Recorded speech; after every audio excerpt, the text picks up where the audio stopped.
शिव योगी महादेव आदे अनंत शिव महाबली Shiv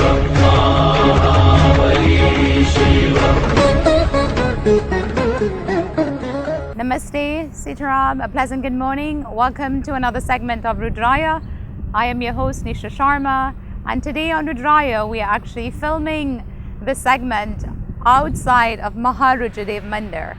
So please bear with us, it's going to be a little noisy, but hopefully it's the last days of summer, so we'd like to also enjoy the weather as well. During the course of Rudraaya, we will be reflecting on Rudraaya Mandir's past year.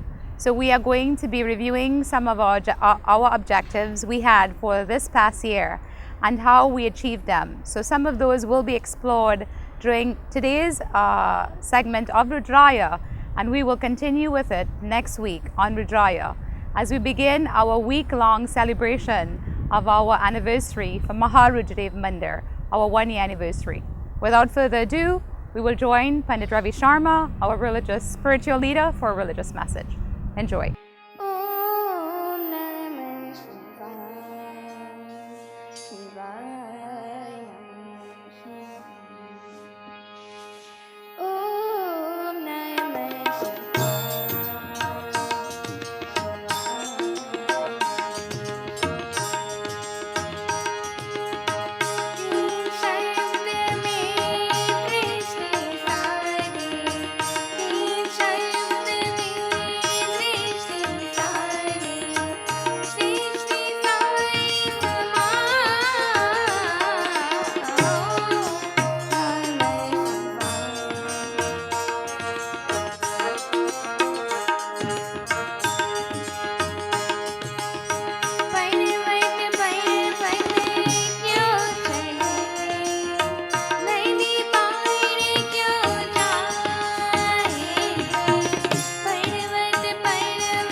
प्रेम से बोलो श्री उमापति महादेव की जय.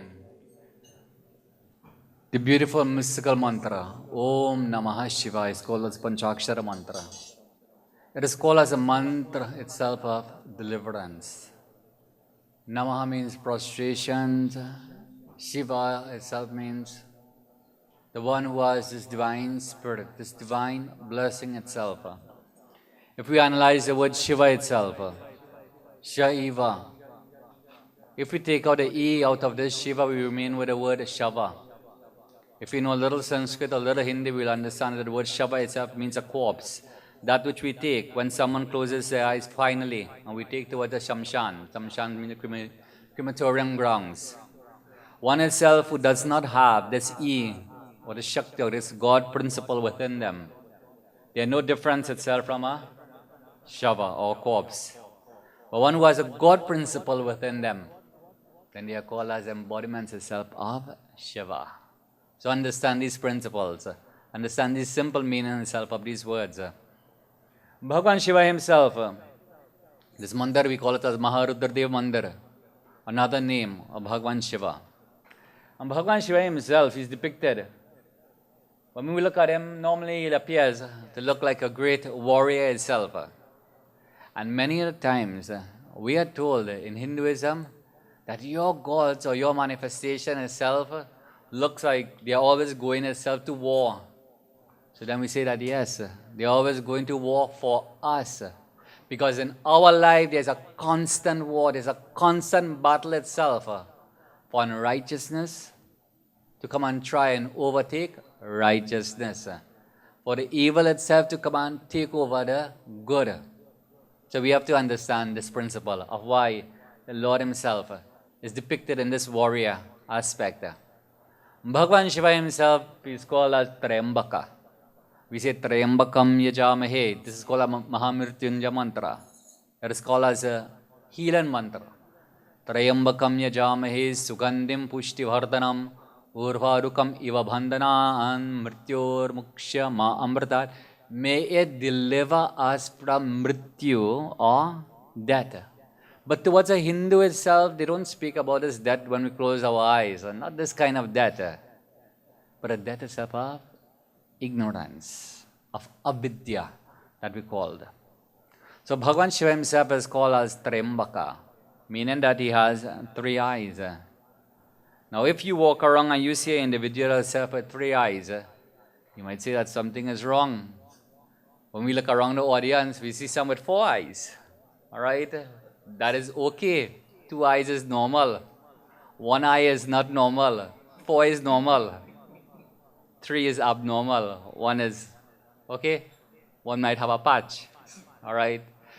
What I'm simply saying, Bhagavan Shiva himself is called Trayambaka. Trilochana. He has his three eyes. And so, it means that, it doesn't mean that, someone came and cracked a spot itself in his forehead and so allowed this eye itself to open. It means that if we allow ourselves to evolve spiritually by thinking through our meditation, through our prayer itself towards the dear Lord, and we allow ourselves to start thinking itself, opening, and we say, think deep within. It means opening and asking the Lord to help bless us. Open this eye of intuition, so to speak, the eye of perception. The yogis themselves, they speak in great terms itself about this, and it tells us about the opening of this third eye. It tells us about these two physical sensory organs, these physical eyes itself. But this third eye itself, that until we can become one like Shiva, until we can become one itself with the dear Lord, then only, and we have blessing of God, then we'll be able to see things in a different light. What you could have seen before in one light, before, only through our intensity and through our prayer, through our faith, through our walk itself in life. There are many itself that says that, I've seen the pathway itself, others have traveled, because I myself have traveled this pathway. So it means that with this third eye, this eye of Gyan, we call it Gyan Drishti, this eye of knowledge.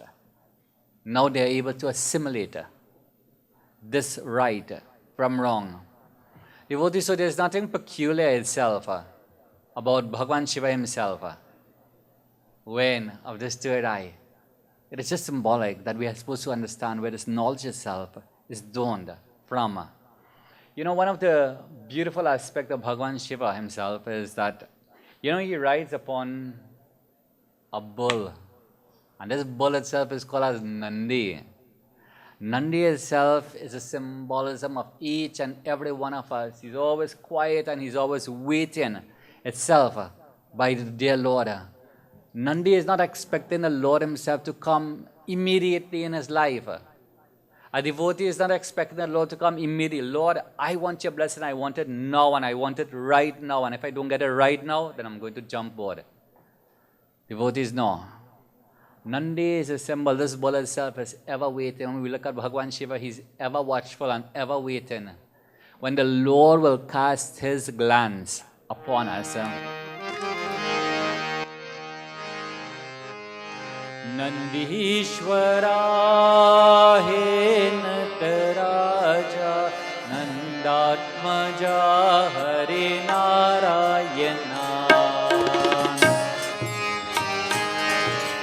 Nandishwara he Nataraja Nandatmaja Hari Narayana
Namah Shivaya Namah Shivaya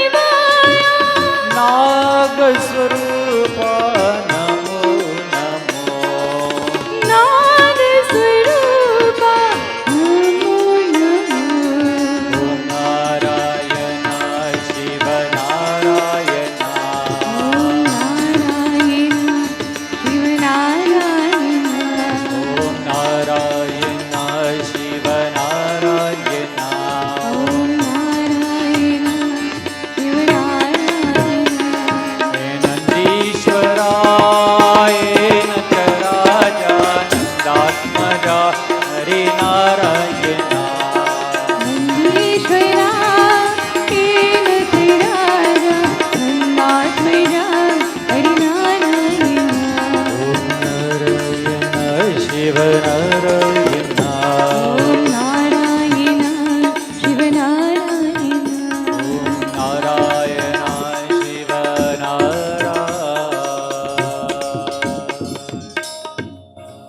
One of the things that differentiates Bhagavan Shiva himself as opposed to all the different deities is that he wears this king cobra itself around his neck.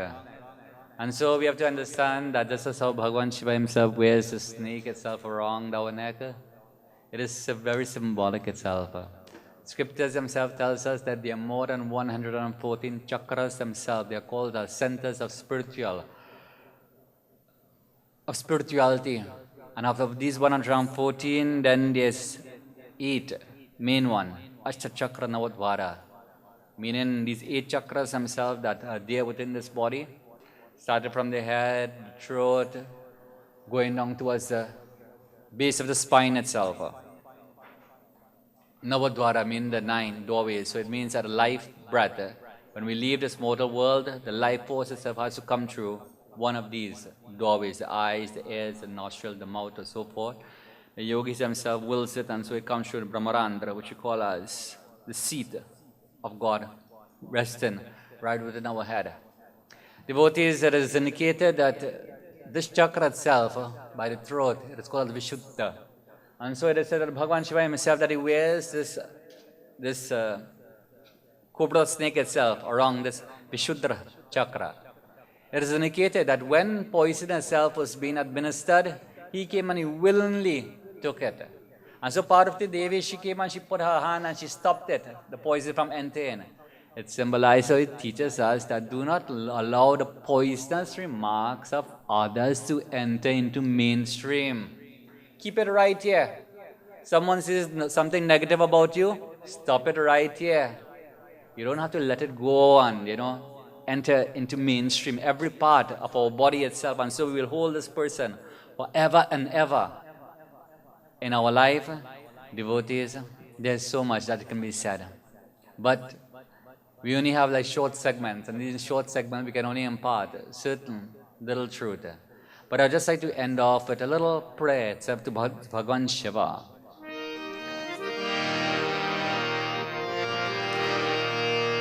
Nagendra Haraya Trilochanaya Bhashmangaragaya Maheshwaraya Nityaya Shuddhaya Digambaraya Tasmai Nakaraya Namaha Shivaya Om Shanti Shanti Shanti Om. Clinic West Durham is where you will find experienced doctors and therapists serving the Durham region for over 10 years. Our friendly and highly trained treatment team diagnose and treat a wide variety of injuries and pain.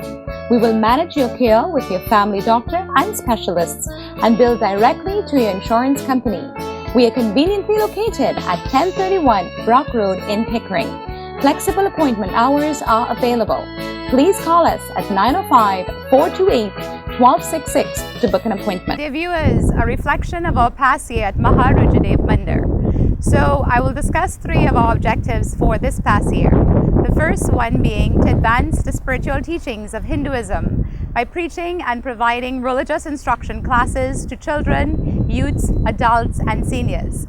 Well, over the past year, we have successfully established religious services every Sunday, Monday, Tuesday, and Friday, where the Mandir offers religious sessions to all our children, youths, adults, and seniors to learn about the spiritual teachings of our great religion, Hinduism. Our next objective for this past year was to promote the spiritual welfare of the community by offering free yoga and meditation classes to youths and adults. We began free yoga classes on Saturday mornings for our youths, adults, and seniors. We are beginning our music classes next weekend, September 6th. There will be tabla and kirtan classes. And our final objective that we will be discussing on today's segment for Maharudraaya Aug Mandir was to work together to provide ways by which the community's spiritual, social, and cultural needs could be met. My dear viewers, we began transporting our seniors to the Mandir. We've held free conferences and picnics to build and strengthen relationships with our community in meeting its social and cultural needs. For those youths, seniors, and adults who were not able to visit us at the Mandir, we reached them through our weekly TV program, Rudraaya. Rudraaya was broadcasted to reach a wider range of community members so that our teachings and our religious practices could reach a larger group. So in a couple of weeks, we will also be celebrating our 1-year anniversary of Rudraaya. Are you looking for that special piece of jewelry? Come check out Omesh Jewelry. With its newly owned location, Omesh is now able to offer better prices with excellent personal service. Coming from a generation of jewelers known for their exceptional skills, Omesh offers an array of one-of-a-kind jewelry, including religious pendants. With a new location, Omesh has invested in state-of-the-art laser equipment and CNC machines, so your jewelry will be manufactured on-site. Visit Omesh and his crew now at 6440 Finch Avenue in Toronto. dear viewers, we'll now join our own Dr. Sachin Ramkisoon for a health segment. Remember that health is our real wealth. It is not the amount of gold and silver that we possess. We'll now join Dr. Ramkisoon. Sitaram and welcome to Health Corner. My name is Dr. Sachin Ramkisoon, and on today's episode, we will be discussing the health effects of stress on our body. The human body is designed to experience stress and react to it. Stress is a normal part of life and has many benefits. The stress response keeps us alert and ready to avoid danger.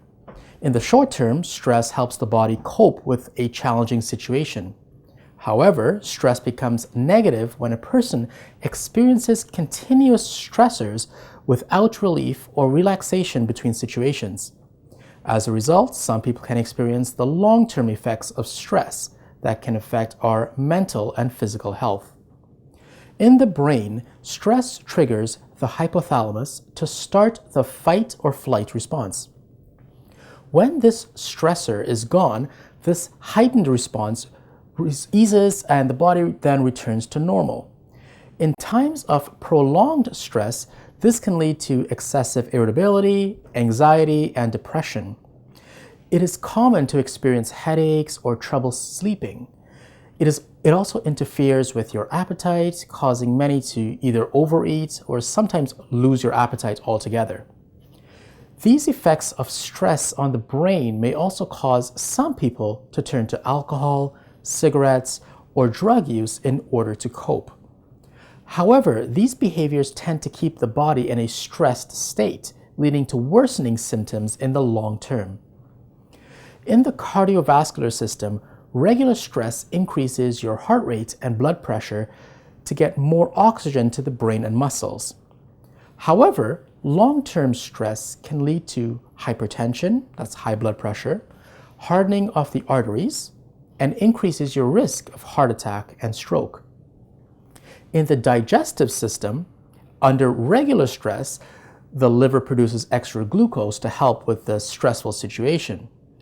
In uncontrolled stress, this may lead to increased risk of developing type 2 diabetes and poor control of blood sugars in those who already have diabetes.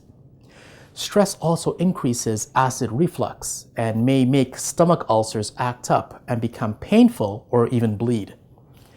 Stress alters the way the intestines process food, leading to constipation, diarrhea, stomach aches, and changes in appetite. In the musculoskeletal system, under normal stress, the muscles tense up to protect themselves from injury. In uncontrolled stress, the muscles do not relax, leading to back and shoulder pain, muscle aches, and even headaches. In the reproductive system, uncontrolled stress in women may lead to irregular or painful menstrual cycles. In men, uncontrolled stress may cause a drop in testosterone levels and can interfere with sperm production, cause erectile dysfunction, and even impotence. The immune system is usually stimulated in the, okay, hold on. Okay, you'll have to, let's just scroll up. I tried to flick it up. Sorry, Chris, you could go back from there, right? Okay. Let me know when, right there? The immune system is usually stimulated in the normal stress response, but in uncontrolled stress, people are more susceptible to viral and bacterial infections and increases the time it takes to recover from illness. Stress exists to help us cope with challenging situations, but as we can see, there are many negative effects of uncontrolled stress on the body. The key is for us to learn to control our response to stress or reduce it if possible. On the next episode, we will discuss some of the important stress-reducing strategies that can help you avoid the many health consequences of uncontrolled stress. Thank you for joining me on Health Corner, and I look forward to seeing you again next week on Rudraaya. My dear viewers, we've come to the end of another segment of Rudraaya. Please remember that tomorrow we begin our 7-session Gyan Yagna in commemoration of our 1-year anniversary at Rudraaya Aug Mandir. So tomorrow, Sunday, August 30th, in the morning at 10 a.m. will be our first session. Then Monday night, Tuesday night, Wednesday night, Thursday night, Friday night, we celebrate Krishna Janam, and Saturday night, we conclude our yagna. So please remember to join us for, if not all the sessions, at least one of the sessions. We'd like to thank our kind sponsors at Rudraaya Aug Mandir for making Rudraaya possible, especially our executive producer, Gary Khan. Please remember to visit us at 850 Tapscott Road, Unit 48 in Scarborough for our 7th session Gyan Yagna. Now, I know that many of you vowed not to visit mandirs anymore because of past experiences that you've had with other mandirs and other congregations. But my dear viewers, you must note, you must not lose faith in humanity. See, humanity is like an ocean. If a few drops of the ocean are dirty, it does not mean that the entire ocean becomes dirty. So please continue to have faith in others. Make a change in the world. You be the change in the world. And remember that in a gentle way, you can shake the world. So until we meet again next week, have a blessed week. Namaste. चीर के जाते बोले अपने पवन पुत्र हनुमान मेरे मन में बसे